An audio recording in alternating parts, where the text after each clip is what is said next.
भगवान शिव हिंदू धर्म सबसे शक्तिशाली देवता के रूप में पूजे जाते हैं।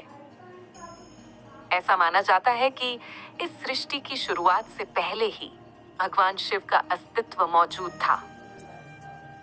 हिंदू धर्म की मान्यता के अनुसार इस सृष्टि का जन्म से लेकर मरण तक त्रिदेवों के हाथ में होता है। इन त्रिदेवों में भगवान ब्रह्मा, भगवान विष्णु, भगवान शिव आते हैं, जिन्हें हम त्रिमूर्ति के नाम से जानते हैं। इनमें से भगवान ब्रह्मा इस सृष्टि का निर्माण करते हैं, भगवान विष्णु इस सृष्टि का संचालन करते हैं तथा भगवान शिव सृष्टि और बुराइयों, अंधकार आदि के संहारक है। इन तीनों मुख्य देवताओं में से भगवान शिव को सबसे शक्तिशाली माना जाता है। पौराणिक ग्रंथों के मुताबिक सृष्टि के आरंभ से पहले ही भगवान शिव का जन्म एक शिवलिंग के रूप में हुआ। भगवान शिव को कई अलग अलग नामों से जाना जाता है, जैसे महादेव, त्रिपुरारी, नीलकंठ, गंगाधर, त्रिनेत्रधारी, भोलेनाथ, आदियोगी आदि। इन सभी नामों में भगवान शिव की विशेषताएं निहित है। उनका हर नाम उनके अलग विशेषता को दर्शाता है। उसके बाद भगवान विष्णु का जन्म हुआ तथा विष्णु जी के नाभि में से एक कमल पुष्प के नली पैदा हुई, जिस पर ब्रह्मा जी का जन्म हुआ था। ऐसा भी माना जाता है कि भगवान शिव आदि और अनादि है, जिनका कभी न तो जन्म हुआ है और न ही कभी अंत होगा। भगवान शिव महाज्ञानी थे, क्योंकि उन्होंने कई कल्पों तथा युगों तक ध्यान किया तथा हमेशा अपने ज्ञान में वृद्धि करते रहे। भगवान शिव के पास हर समस्या का समाधान होता था। शुरुआत के कई युगों तक उन्होंने एक साधु योगी की तरह अपना समय व्यतीत किया। उसके बाद में उनका विवाह आदि शक्ति का प्रारूप माता सती से हुआ। सर्वशक्तिमान होते हुए भी भगवान शिव को भोलेनाथ कहा जाता है, क्योंकि वे कभी अपनी शक्तियों का अभिमान नहीं करते तथा वह हमेशा सृष्टि के कल्याण के लिए ही अपनी शक्तियों का उपयोग करते थे। उन्हें न तो सम्मान का मोह था और न ही अपमान का डर। वैवाहिक होने के बाद भी वे हमेशा आदि योगी की तरह ही साधारण वेश में रहते थे। वे केवल एक बेलपत्ता से ही प्रसन्न हो जाते हैं। इसीलिए ही भगवान शिव को भोलेनाथ कहा जाता है। सर्वशक्तिमान होते हुए भी भगवान शिव प्रकृति के किसी भी नियम का उल्लंघन नहीं करते हैं। क्रोध आने पर भगवान शिव तांडव करते हैं, जिससे यह धरती कांपने लगती है तथा आकाश फटने लगता है। वे इस सृष्टि के कण कण में विद्यमान हैं।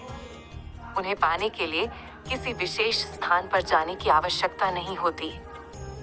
भगवान शिव मुख्य शस्त्र त्रिशूल है, जो कि भगवान शिव के साथ उत्पन्न हुए 3 गुणों रज, तम, तम तथा सतगुण को दर्शाता है।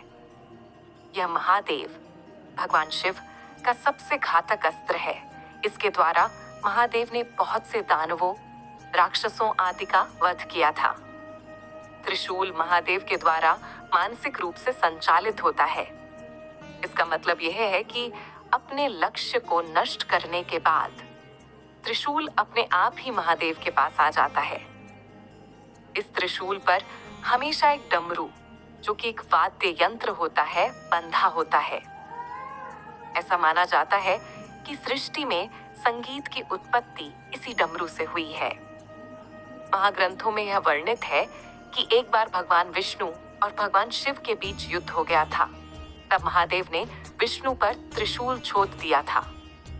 वह त्रिशूल भगवान विष्णु के वक्ष यानी छाती में जाकर लगा, लेकिन उससे विष्णु जी पर कोई प्रभाव नहीं पड़ पाता, क्योंकि पुराणों में भगवान शिव और भगवान विष्णु को समकक्ष यानी एक समान शक्तिशाली माना गया है। लेकिन फिर भी त्रिशूल के वार के कारण विष्णु के वक्ष स्थल पर 3 घाव हो गए थे। कई अज्ञानी लोग शिवलिंग का कुछ अलग ही मतलब निकाल के बैठ जाते हैं, जबकि शिवलिंग का वास्तविक अर्थ होता है शिव का प्रतीक। ऐसा माना जाता है कि शिव और शिवलिंग एक ही है, अतः भगवान शिव के हर एक मंदिर में शिवलिंग अवश्य होता है। किसी मंदिर में शिव की मूर्ति होना या शिवलिंग स्थापित होना एक ही बात है। शिवलिंग शब्द संस्कृत भाषा का शब्द है जिसमें लिंग का मतलब प्रतीक होता है, जैसे स्त्रीलिंग यानी स्त्री का प्रतीक, पुल्लिंग यानी पुरुष का प्रतीक। इसी तरह से शिवलिंग यानी शिव का प्रतीक। एक शिवलिंग को साक्षात भगवान शिव का प्रारूप माना जाता है। विश्व में असंख्य शिवलिंग है, लेकिन उनमें से 12 ज्योतिर्लिंग है जिनका महत्व अन्य सभी शिवलिंगों से अधिक है। उन 12 ज्योतिर्लिंगों के नाम इस प्रकार है। 1 सोमनाथ ज्योतिर्लिंग, 2 नागेश्वर ज्योतिर्लिंग, 3 भीमा शंकर ज्योतिर्लिंग, 4 त्र्यंबकेश्वर ज्योतिर्लिंग, 5वां कृष्णेश्वर ज्योतिर्लिंग, 6ठा बैद्यनाथ ज्योतिर्लिंग, 7वां महाकालेश्वर ज्योतिर्लिंग, 8वां ओंकारेश्वर ज्योतिर्लिंग, 9वां काशी विश्वनाथ ज्योतिर्लिंग, 10वां केदारनाथ ज्योतिर्लिंग, 11वां रामेश्वरम ज्योतिर्लिंग, 12वां मल्लिकार्जुन ज्योतिर्लिंग। भगवान शिव के नामों का महत्व। महादेव, भगवान शिव अन्य सभी देवी देवताओं से श्रेष्ठ माने जाते हैं, इसीलिए उन्हें देवों के देव महादेव के नाम से जाना जाता है। त्रिपुरारी महादेव के महान भक्त तातकासुर के 3 पुत्रों के 3 पुर को ही तीर से भगवान शिव ने नष्ट कर दिया था, जिसके कारण उनको त्रिपुरारी के नाम की संज्ञा दी गई।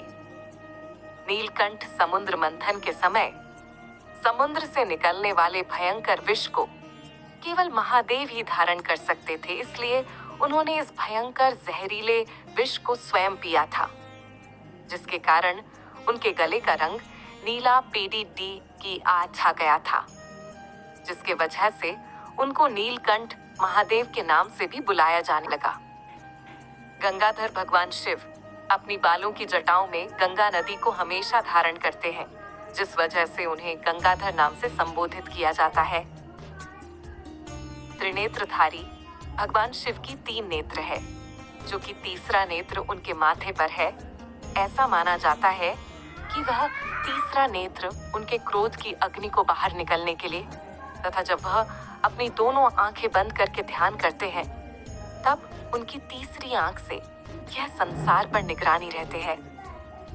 आदियोगी सर्वशक्तिमान होकर भी एक साधारण वैरागी का जीवन व्यतीत करने के कारण ही भगवान शिव को आदियोगी तथा महायोगी कहा जाता है।